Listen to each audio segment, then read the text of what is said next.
In today's class will understand कि एक और तरह की कैश बुक होती है जिसको हम क्या बोलते हैं, double column cash book. Double column cash book का मतलब है कि इसमें अमाउंट को फिल करने के लिए हमारे पास दो कॉलम्स होंगे, दो कॉलम डेबिट साइड पर और दो कॉलम होंगे क्रेडिट साइड पर। सो एक बार हम पहले फॉर्मेट की बात करते हैं। So cash book double column दो तरह से बनाई जा सकती है। There can be a double column cash book containing discount and cash columns, या फिर there can be a double column cash book with cash and bank columns. तो हम डबल कॉलम कैश बुक दो तरह से बना सकते हैं।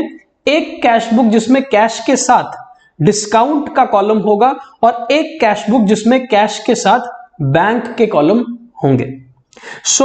सबसे पहले हम एक फॉर्मेट देख रहे हैं उस डबल कॉलम कैश बुक का जिसमें डिस्काउंट और कैश के कॉलम्स होंगे। तो जैसे हमने सिंगल कॉलम कैश बुक बनाई थी, हूबहू वैसा ही सेम फॉर्मेट है डबल कॉलम कैश बुक का। The only difference is that पहले वहां पर सिंगल कॉलम कैश बुक में सिर्फ एक कॉलम होता था अमाउंट को फिल करने का, सिर्फ एक कॉलम होता था, पर डबल कॉलम कैश बुक में एक और कॉलम होगा हमारे पास जिसको हम क्या बोलते हैं, डिस्काउंट का कॉलम। अब आपको पता है कि डिस्काउंट एक नॉमिनल अकाउंट होता है, या तो डिस्काउंट अलाउ किया जाता है या डिस्काउंट रिसीव होता है। अब अगर हम डिस्काउंट अलाउ करते हैं, अगर हम किसी को डिस्काउंट देते हैं तो वो हमारे लिए एक एक्सपेंस होता है और हम डिस्काउंट अकाउंट को डेबिट करते हैं उस केस में। जिस केस में डिस्काउंट हमको रिसीव होता है, हमें डिस्काउंट मिलता है, in that case discount received हमारे लिए एक इनकम होती है और बीइंग एन इनकम हम डिस्काउंट रिसीव को क्रेडिट करते हैं। इसीलिए डिस्काउंट अलाउड डेबिट साइड पर नजर आता है और डिस्काउंट रिसीव्ड क्रेडिट साइड पर होता है। एंड एक कॉलम और है जो हमारे कैश का कॉलम है। कैश डेबिट भी हो सकता है और कैश क्रेडिट भी हो सकता है। The remaining format is similar and same as far as the simple column cash book was concerned. तो इसमें भी date column, receipt number, ledger folio, again date, payment, voucher number, ledger folio and amount. फर्क क्या है, double column cash book में दो columns होंगे debit side पर और दो कॉलम्स होंगे क्रेडिट साइड पर। एक है discount allowed with cash receive column, एक है discount receive with cash paid column, ठीक है। एंड उसके बाद हम नॉर्मली जैसे कैश बुक को टोटल और बैलेंस करते थे वैसे ही टोटल और बैलेंस करेंगे। लेकिन यहां पर एक चीज आपको समझनी, वो ये है कि कैश के कॉलम्स को टोटल भी किया जाएगा और कैश का बैलेंस भी निकाला जाएगा। So cash will be टोटल्ड and balanced, लेकिन डिस्काउंट अलाउड का सिर्फ टोटल होगा और डिस्काउंट रिसीव्ड का भी सिर्फ टोटल होगा। बिकॉज एक तरफ डिस्काउंट अलाउड है और एक तरफ डिस्काउंट रिसीव्ड है, आप इनको आपस में मर्ज नहीं कर सकते, आप इनको आपस में बैलेंस नहीं कर सकते। तो डिस्काउंट कॉलम का टोटल किया जाएगा सिर्फ, और कैश के कॉलम का टोटल और बैलेंस करेंगे जैसे हमने लास्ट क्लासेस में सीखा था, ठीक है। एंड डिस्काउंट रिसीव्ड और डिस्काउंट अलाउड के टोटल डिफरेंट हो सकते हैं, because it can be that कि डिस्काउंट अलाउड हमारे को कुछ और होगा और डिस्काउंट रिसीव्ड हमको कुछ और मिला होगा, तो उनके जो वैल्यूज हैं, उनके जो टोटल्स हैं, दे कैन डिफर। तो ये है हमारी double column cash book containing discount and cash column. एक और हमारे पास कैश बुक होती है जिसमें हमारे पास कैश का कॉलम और बैंक का कॉलम होता है, डिस्काउंट का कॉलम वहां पर नहीं होता है। तो जैसे हमने डबल कॉलम कैश बुक अभी डिस्काउंट के साथ सीखी, वैसे ही हमारे लिए एक कैश और बैंक कॉलम के साथ डबल कॉलम कैश बुक हो सकती है। So double column cash book में देखो, यहां पर कैश डेबिट पर भी दिख रहा है कॉलम और कैश का क्रेडिट पे भी दिख रहा है। यहां पर बैंक का कॉलम एक ऐड हो गया डेबिट साइड पर और बैंक का कॉलम ऐड हो गया क्रेडिट साइड पर, ठीक है। डिस्काउंट कॉलम यहां पर नहीं है, बिकॉज अगर डिस्काउंट कॉलम भी आप डाल दोगे कैश और बैंक के साथ तो वो ट्रिपल कॉलम कैश बुक हो जाएगी, जो हम आने वाली क्लासेस में सीखेंगे। So as far as the double column cash book is concern, हम दो तरह से डबल कॉलम कैश बुक बना सकते हैं। एक जिसमें discount allowed, cash, discount received और कैश का कॉलम होगा, और दूसरी जिसमें कैश के साथ बैंक का डेबिट साइड पर और कैश के साथ ही बैंक का क्रेडिट साइड पर भी कॉलम होगा। एंड इसको फिर नॉर्मली हम लेजर पोस्टिंग्स करेंगे इसके अंदर, और टोटल और बैलेंस करेंगे। एक बात आपने ध्यान देनी है यहां पर कि कैश का ओपनिंग बैलेंस हमेशा डेबिट होगा और कैश का क्लोजिंग बैलेंस हमेशा क्रेडिट साइड पर होगा। तो ओपनिंग बैलेंस डेबिट साइड पर, क्लोजिंग बैलेंस क्रेडिट साइड पे, बिकॉज कैश एक एसेट है, उसका डेबिट बैलेंस होता है। लेकिन हमारे इस सिचुएशन में बैंक कोई भी वैल्यूज ले सकता है, यानी कि बैंक में हमारा बैलेंस भी हो सकता है या फिर बैंक में हमारा ओवरड्राफ्ट भी हो सकता है। तो अगर हमारा बैंक में बैलेंस है देन वो यहां पर आएगा ओपनिंग, और अगर बैंक में हमारा ओवरड्राफ्ट बैलेंस है तो वो ओपनिंग क्रेडिट साइड पर आएगा। सिमिलरली अगर बैंक में हमारा बैलेंस है पॉजिटिव तो वो क्लोजिंग बैलेंस क्रेडिट साइड पर नजर आएगा, बिकॉज वो डेबिट बैलेंस होगा। और अगर हमारा ओवरड्राफ्ट है बैंक के अंदर, यानी कि नेगेटिव बैलेंस है, तो फिर क्लोजिंग हमारा डेबिट साइड पर नजर आएगा, because that closing balance of bank will be credit balance. ठीक है, बाकी नॉर्मल हमें इसके अंदर पोस्टिंग्स करनी है, टोटल और बैलेंस इसका करना है। So if the formats are clear to you, तो अब हम कुछ क्वेश्चंस के थ्रू अपने इस डबल कॉलम कैश बुक को सॉल्व करते हैं। ठीक है, so double column cash book के क्वेश्चन स्टार्ट करते हैं।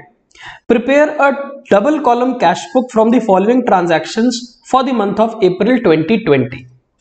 अब जब आप नॉर्मल इस क्वेश्चन को पढ़ते हो तो क्वेश्चन आपसे पूछ क्या रहा है, एक डबल कॉलम कैश बुक बनाने को पूछ रहा है, लेकिन वो ये नहीं बता रहा कि डबल कॉलम कैश बुक में हमें डिस्काउंट के साथ कैश का कॉलम बनाना है या कैश के साथ बैंक का कॉलम बनाना है।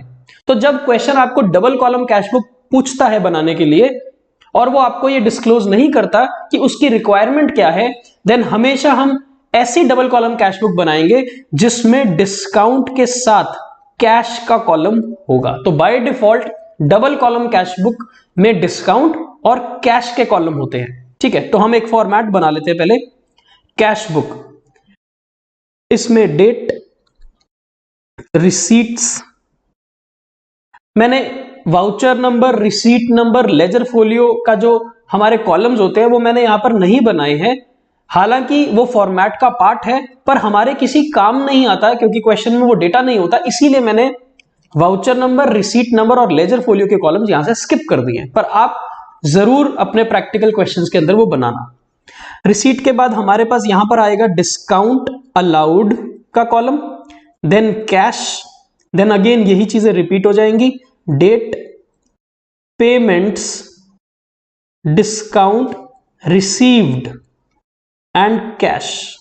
ठीक है, तो एक तरफ डिस्काउंट अलाउड है, खर्चा है, एक तरफ डिस्काउंट रिसीव्ड है, इनकम है, और कैश का डेबिट कॉलम और कैश का क्रेडिट कॉलम है। ठीक है, अब क्वेश्चन में पोस्टिंग करना स्टार्ट करते हैं। On 1st of April mister Balwant commenced business introducing capital in cash 50,000।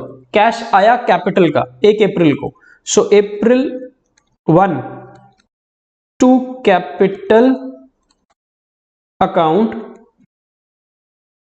50,000। Next, on the same date bought goods for 10,000 on cash and availed a cash discount of 100। हमने 10,000 रुपए का सामान कैश पर खरीदा और 100 रुपए की हमारे को डिस्काउंट रिसीव हुआ, तो इसका मतलब हमने नेट पेमेंट कितनी करी, 9900 की पेमेंट करी। सो April 1 बाय परचेजेस अकाउंट हमने 9900 का कैश पे किया और 100 रुपीज का डिस्काउंट रिसीव किया, तो वो यहीं पर आएगा। ठीक, next, bought goods on credit. Credit पर जब सामान खरीदोगे तो वो कैश बुक में नहीं आएगा, वो परचेज सब्सिडरी परचेज बुक में जाएगा।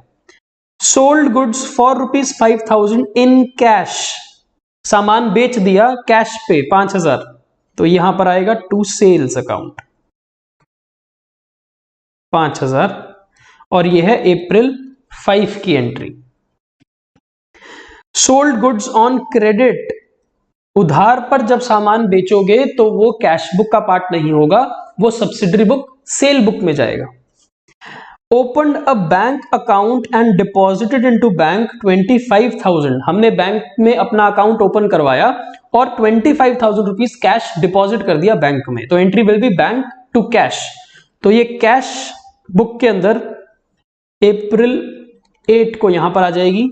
बाय बैंक अकाउंट कितना पैसा जमा करवाया, 25,000 और हमारा कैश चला गया। Next, paid to Ghosh and company and availed a discount of 300, payment करिए 97 की और हमारे को 300 रुपए का डिस्काउंट मिला है। तो पेमेंट साइड पर April 10 by Ghosh and company account 9700 की कैश की पेमेंट करी है और 300 रुपए हमें डिस्काउंट रिसीव हुआ है। Then received from Vijay sons in full settlement of ₹5,000, मिला कितना 4850। विजय सन से हमने 5,000 रुपए लेने थे पर फुल सेटलमेंट कर दी 4850 की, इसका मतलब 150 रुपीज हमने उनको डिस्काउंट दे दिया, अलाउ किया। सो अप्रैल 11 को यहां भी अप्रैल 2 विजय एंड सन्स अकाउंट 4850 हमको उन्होंने कैश दिया और 150 रुपीज हमने उनको डिस्काउंट अलाउ कर दिया।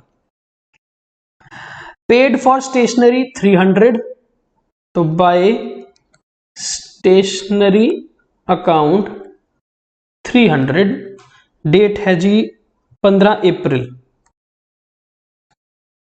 Next, sold goods for cash 500, तो अप्रैल 15 को to sales account 500, received cash from RK and company as advance for sale of goods, हमें आरके एंड कंपनी ने एडवांस दिया है सप्लाई करने के लिए 10,000, तो 21 अप्रैल को पैसा आया 10,000, क्या लिखेंगे, to advance for supply of goods account, आरके नहीं लिखना, एडवांस आया ना तो एडवांस के नाम से एंट्री बुक होगी। पेड रेंट खर्चा कर दिया 2,000 का, कैश चला गया अप्रैल 25 bye rent account 2,000 and last paid salary 7,000, तो अप्रैल 30 को बाय सैलरी अकाउंट 7,000। लो, जब आपने सारी एंट्रीज को यहां पर रिकॉर्ड कर लिया, अब हमें क्या करना है, याद करो मैंने आपको बोला कि डिस्काउंट के जो कॉलम्स हैं उनका तो सिर्फ टोटल करना, तो हम क्या करेंगे, डिस्काउंट का टोटल 150 और यहां पर डिस्काउंट का टोटल आ जाएगा 400, खत्म। डिस्काउंट की बात तो हो गई। अब जो बचा कैश का कॉलम, उसको तो नॉर्मली टोटल और बैलेंस करेंगे, तो कैश का टोटल डेबिट साइड का बड़ा होना चाहिए, 50,000 प्लस 5,000 प्लस 4850 प्लस 500 प्लस 10,000, 70350, यहां भी लिख देते हैं 70350। करेंगे क्या, ये जो क्रेडिट पे जितनी भी वैल्यूज हैं ये माइनस कर देते हैं इसमें से, सो माइनस 9900, 25,000, 9700, 300, 2000 एंड 7000, तो हमारे पास बैलेंस आ जाएगा 16,450, वो होगा बाय बैलेंस कैरिड डाउन, कौन सी date, April 30। So this is your answer.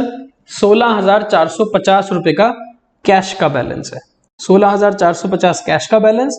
Discount और रिसीव्ड और डिस्काउंट अलाउड के हमारे पास सिर्फ टोटल के आंसर होते हैं। अब होता क्या है, मैंने आपको लास्ट क्लास में भी बताया था कि कैश बुक एक जर्नल का काम भी करती है और कैश बुक एक लेजर का काम भी करती है। लेजर का काम तो उसने ऐसे किया ना कि ये जो 16,450 रुपए का बैलेंस है, ये लेजर के थ्रू हमें पता चला कि कैश का बैलेंस कितना है। और क्योंकि ये जर्नल है, इसका मतलब कैपिटल अकाउंट, सेल्स अकाउंट और जितने भी यहां पर मैंने अकाउंट्स लिखे हैं इन सब में भी पोस्टिंग यहीं से होगी। तो कैपिटल अकाउंट में हम जब पोस्टिंग करेंगे तो वो क्रेडिट साइड पे जाएगी बाय कैश 50,000। तो होता यह है कि जो टोटल है डिस्काउंट अलाउड और जो टोटल है डिस्काउंट रिसीव्ड, ये टोटल यहां से उठाकर हम डिस्काउंट अलाउड के लेजर में पोस्ट कर देंगे और सिमिलरली 400 जो डिस्काउंट हमें रिसीव हुआ है ये टोटल हम यहां से उठा के कहां पोस्ट कर देंगे, डिस्काउंट रिसीव्ड के क्रेडिट साइड पे। तो ये जो डिस्काउंट अलाउड है 150, ये डिस्काउंट अलाउड के डेबिट पर पोस्ट होगा। यहां से 150 उठा के डिस्काउंट अलाउड के डेबिट साइड पर हम पोस्ट कर देंगे और डिस्काउंट रिसीव्ड जो 400 है ये डिस्काउंट रिसीव्ड अकाउंट के क्रेडिट साइड पर जाके पोस्ट होगा। ठीक है, तो इस तरह से यहां से कैश बुक से पोस्टिंग्स डिस्काउंट के अलाउड और डिस्काउंट रिसीव्ड अकाउंट में पोस्ट हो जाएगी। ठीक है, बाकी कैश का बैलेंस 16,450 हमारा यहां पर आ गया। So this is how you have to make a double column cash book.